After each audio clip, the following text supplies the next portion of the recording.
Halo, perkenalkan nama saya Putri Sukaransari dengan NIM 2151271. Saya merupakan salah satu mahasiswa di Prodi Manajemen Bisnis Syariah di kelas MBS 7F untuk matkul komunikasi bisnis. Di sini saya akan mempresentasikan hasil observasi kelompok kami ya. Untuk kelompok kami di kelompok 1 melakukan observasi di Kopinan. Selanjutnya ini adalah beberapa anggota kelompok kami ya di kelompok 1 seperti yang ada di layar. Jadi untuk teman saya yang bekerja di Kopinan itu ada Mas Ahmad Yusuf. Siapa sih di sini para gensi yang nggak pernah ngopi? Pasti hampir semua gensi itu ngopi. Nah, salah satu tempat spot yang terbaik buat ngopi itu ada namanya tuh Kopinan. Dia termasuk tempat yang baru ya, ada di daerah Colomadu. Nah, untuk tempatnya sendiri sangat-sangat strategis, ditambah itu nanti kan kedepannya bakal ada searea dengan di rumahnya Pak Jokowi gitu. Nah, yang paling menarik dari Kopinan ini sendiri, dia nggak cuma punya sekedar warung kopi, tapi dia juga punya backyard pool arena. Di sana nanti bisa bermain biliar. Kayak langsung aja masuk ke materi, di mana yang pertama ada komunikasi dalam organisasi Kopinan. Kopinan sendiri pasti punya satu ekosistem di dalamnya. Nah, yang paling utama itu pasti kan ada karyawan yang langsung bertemu dengan para pelanggan. Terus karyawan juga bertanggung jawab sekali lagi kepada supervisor gitu. Nah, jadi untuk komunikasi dalam organisasi Kopinan sendiri itu masalah yang paling utama itu biasanya nih ada beberapa karyawan atau mungkin nih salah satu karyawan ya itu yang sering meninggalkan tempat pekerjaan sebelum selesai. Nah, tapi itu nanti bisa clear masalah tersebut, atau untuk penyelesaiannya itu dengan pertama itu selalu ada komunikasi, terus keterbukaan, dan juga ada kerjasama antar keduanya. Jadi ada negosiasi antara karyawan dengan si supervisornya biar nggak miskom. Selanjutnya ada komunikasi lintas budaya Kopinan. Di dalam perusahaan Kopinan sendiri yang di cabang Colomadu itu belum adanya komunikasi lintas budaya. Jadi hampir semua karyawannya yang kerja di sana itu adalah warga lokal dan kebanyakan adalah mahasiswa ya. Jadi banyak part time itu seluruh mahasiswa, dan paling kebanyakan didominasi oleh mahasiswa UMS. Dan untuk para pengunjungnya itu juga lebih banyak orang lokal gitu. Dan untuk perencanaan bisnis gimana sih? Jadi di Kopinan sendiri sebagai peluang bisnis F&B yang sangat digemari Gen Z, itu target pasarnya yang pasti mahasiswa karena dekat lagi dengan area UMS ataupun Poltekkes. Terus juga para pekerja kantoran karena mempunyai space untuk meeting. Ada juga strategi pemasaran menggunakan Instagram karena itu yang paling banyak dikunjungi. Dan juga kolaborasi bisnisnya apa, backyardnya tadi ya, biliarnya itu Eko. Oke, ada pengorganisasian dan revisi pesan bisnis. Nah, ini tuh biasanya dilakukan oleh tim operasional dari Kopinan Cafe sendiri ya. Yang pertama itu ada bagian servis, di mana nanti itu akan melayani pelanggan langsung ke tabel-tabelnya gitu. Terus juga ada barista, yang mana barista ini tadi selain menerima pesanan, membuatkan pesanan spesial itu minuman, dia juga menjadi kasir sekaligus ya. Terus juga ada kitchen itu bagian memasak. Seperti jika kita memesan suatu makanan berat, itu pasti akan dilemparkan ke bagian kitchen gitu. Dan ada lagi juga tabel guard itu untuk menjaga kebersihan di area biliar tadi ya, karena kan ada plusnya di biliarnya tadi gitu.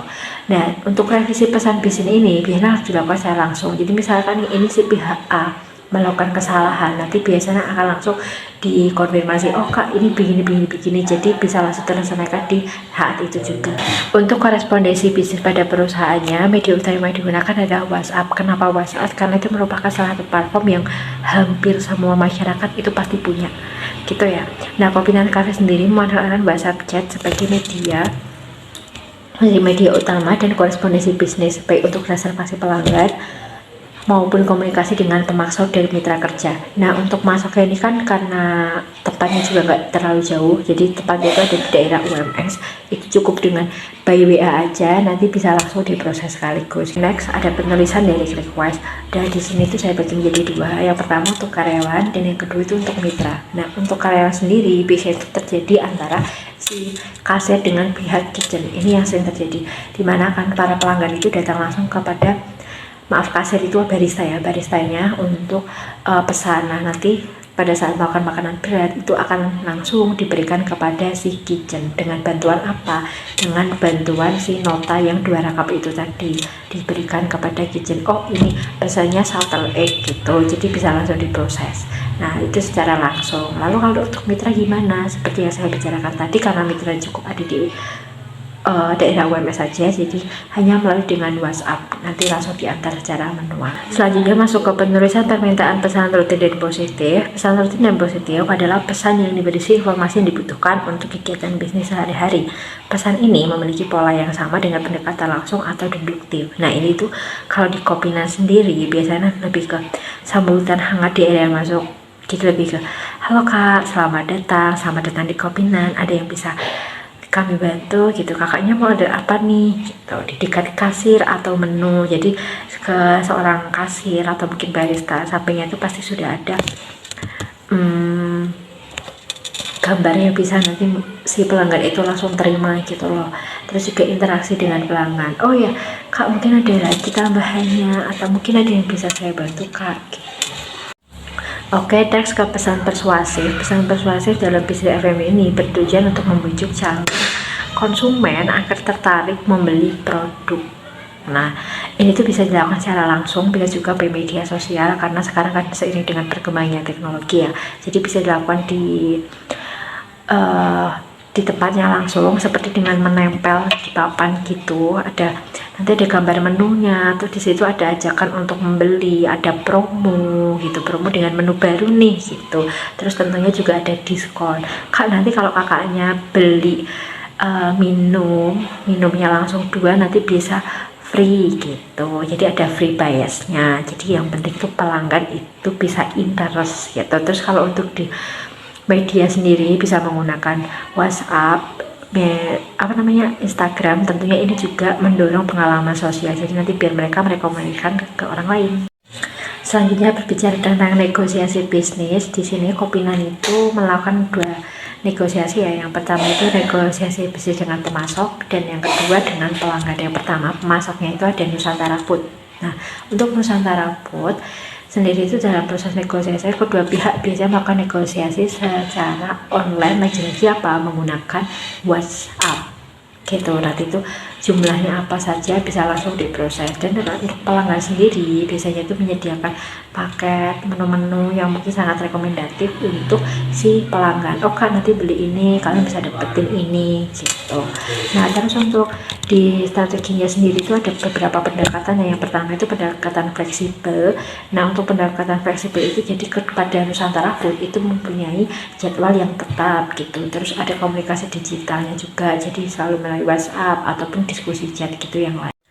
Lalu masuk ke negosiasi dengan pelanggan ya, jadi di beberapa pendekatan. Nah, itu ada pendekatan personalisasi ya. Jadi kan Kopinan Expectable ini kan menyesuaikan reservasi tempat dengan kebutuhan spesifik pelanggan, memberikan fleksibilitas pada acara yang direncanakan. Jadi misalkan ada beberapa orang yang ingin reservasi untuk kebutuhan meeting, nah nanti kita akan juga siapkan dengan maksimal mungkin. Terus peningkatan daya tarik konsumen dengan menawarkan acara seperti nonton bareng bola apalagi gitu, sering mereka melakukannya. Terus komunikasi langsung itu juga perlu dalam kegiatan negosiasi bisnis, terutama dengan pelanggan gitu. Hambatannya apa sih dalam melakukan negosiasi bisnis ini? Nah, yang pertama itu ada ketidakpastian mungkin dari pemasok ataupun pelanggan gitu. Oke, etika dalam komunikasi bisnis Kopinan. Kopinan menerapkan etika dalam komunikasi bisnis dengan menetapkan sejumlah peraturan bagi karyawan. Yang pertama, pada saat bekerja diharapkan menggunakan pakaian yang berwarna gelap. Jadi itu senada gitu loh, warna itu ada di warna hitam. Karena baik lagi ya, ini kan sistemnya kopi shop itu biasanya nuansanya hitam, nggak mungkin kan di sana para pelanggan menggunakan baju yang warna full color gitu. Jadi diharapkan makanya bajunya warna hitam. Terus datangnya itu juga tepat waktu. Beberapa yang tidak diperbolehkan selama bekerja yaitu tidak boleh main di area biliar gitu ya. Nanti selama ketahuan nih sama SPV biasanya akan dinotis, dan untuk penyelesaian masalahnya akan dilakukan komunikasi secara langsung gitu. Jadi tidak menunda-nunda, langsung diselesaikan pada saat kurun waktu yang cepat dari si pelaku itu melakukan gitu. Lanjut lagi untuk pemanfaatan teknologi digital dalam komunikasi bisnis Kopinang. Nah, dalam pemanfaatan teknologi digital ini pasti menggunakan sosial media. Yang pertama itu ada Instagram, jadi ada 2 akun Instagram, Kopinang ID dan backyardpool.arena. Terus untuk TikToknya itu cuma ada satu di backyardpool.arena gitu. Dalam penggunaan sosial media ini, baik di Instagram ataupun di TikTok, itu biasanya Kopinang akan men-share yang membagikan momen-momen kebersamaan pelanggan-pelanggan gitu yang sudah menikmati di area Kopinang. Terus juga berbagi info ada event apa aja di Kopinang, seperti kegiatan nonton bareng timnas atau apa, itu semuanya akan ada di Instagramnya gitu. Dan untuk TikToknya itu lebih mengarah kepada ke bagian arenanya aja.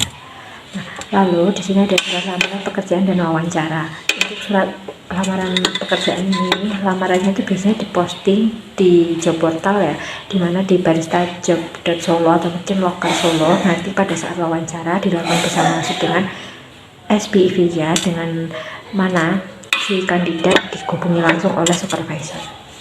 Baik, sekian dulu presentasi saya tentang Kopinang gitu. Mungkin saran saya adalah gimana cara pemanfaatan teknologi itu bisa lebih maksimal lagi, karena sesuai dengan yang saya review ya, itu di Instagramnya kurang atraktif ya dengan audiens, dan postingannya itu masih sangat sedikit ya, karena itu kan untuk gimana kita merayu pelanggan, jadi diusahakan untuk komunikasinya dengan audiens terutama di teknologi itu makin diperkuat dengan penambahan postingan, dengan lebih aktif lagi menggunakan reels, atau mungkin lebih aktif di TikTok itu juga jauh lebih baik, karena sekarang pasarnya seperti itu. Terima kasih buat teman-teman tim saya dan juga untuk Pak Edi atas 1 semester ya. Terima kasih.